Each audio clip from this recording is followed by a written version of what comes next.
Now, my son, you must go to your brother's wife, marry her, and raise up an heir for your brother.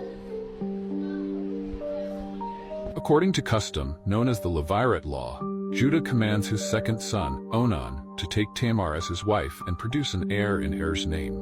But Onan resists. Onan's situation calls attention to duty and integrity. The Levirate law was meant to provide security for widows and ensure the continuation of family lines. Onan's reluctance foreshadows his own moral failings, showing us how selfishness can lead to greater issues.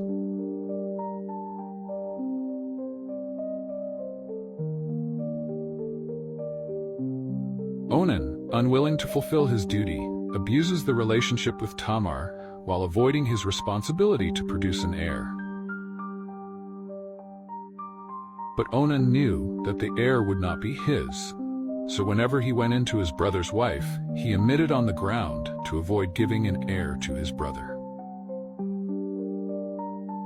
Onan acts selfishly, refusing to fulfill his duty, choosing instead to exploit Tamar without intending to give her a child. This too angers the Lord, and as a result, Onan also dies. The Bible says that the Lord was displeased with Onan's actions, and thus Onan also dies. This sudden consequence highlights the seriousness of his sin and his disregard for family responsibility.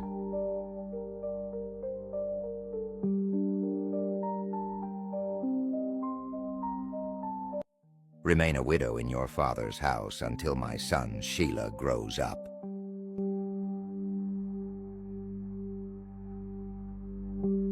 Judah, now fearful that he may lose his third son Shelah, tells Tamar to return to her father's house and wait until Shelah is of age. But time passes and Judah does not keep his word.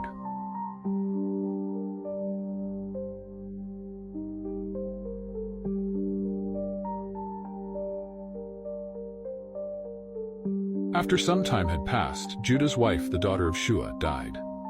After Judah was comforted, he went up to Timnah to his sheep shearers, along with his friend Hira the Adullamite. Frustrated by Judah's broken promise, Tamar conceives a bold plan. Tamar was told, "Your father-in-law is going up to Timnah to shear his sheep." She took off her widow's garments, covered herself with a veil, wrapped herself up, and sat down by the roadside on the way to Timnah. She disguises herself as a veiled woman and positions herself along the road where Judah will pass. Her goal? To secure the future that was rightfully hers.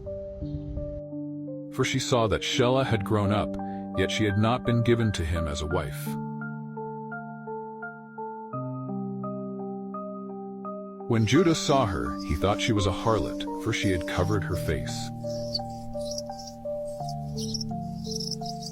He turned to her by the roadside and said, "Woman, please, let me come lay with you tonight."